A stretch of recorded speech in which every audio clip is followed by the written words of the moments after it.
If you're quite a rigid thinker, and it's because you're afraid of making a wrong decision or of things going wrong, you might get into a loop that probably sounds something like you want to make a new decision, but how can you do that without enough data?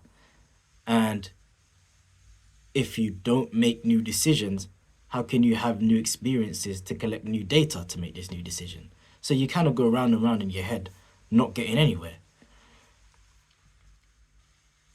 Something that may not seem obvious is that a lot of times, within reason, a lot of times, indecision is worse than making a wrong decision. One reason is at least the wrong decision was yours to make.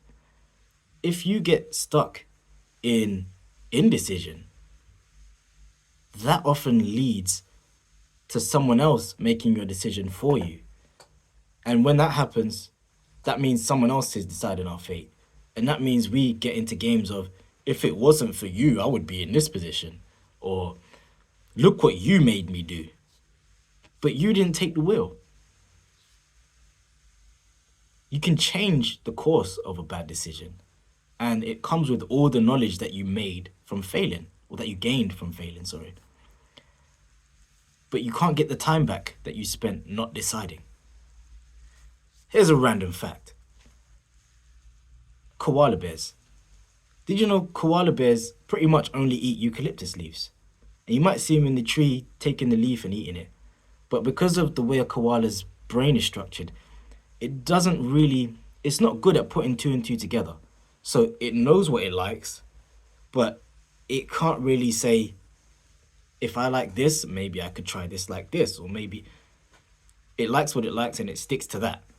If you take a leaf off a tree and put it on a plate, a koala bear actually won't know what to do with it. It won't eat it. Because of that rigid way of thinking and because of that limited variety, any habitat loss is a big deal to a koala. Let's say you remove the koala from a eucalyptus tree. Even if it has access to eucalyptus leaves, that's a big deal to a koala. But if you look at a completely different animal now, let's look at sharks. Sharks are not great at figuring out what's food from what's not just by looking at it. So sharks will often test bite. They bite things and then say, oh, this is food, or it's not food. And even though they might lose teeth in the process, a shark has a much broader variety to choose from, so it can survive in a much vaster region of the ocean than a koala can on land. Just because of that way, I want to say that way of thinking, but I hope you can see the connection. So in short, the koala is vulnerable because it needs to know. It has to stick to what it knows, or it needs to be 100% sure this is the thing that I do or I need. But the shark is willing to find out.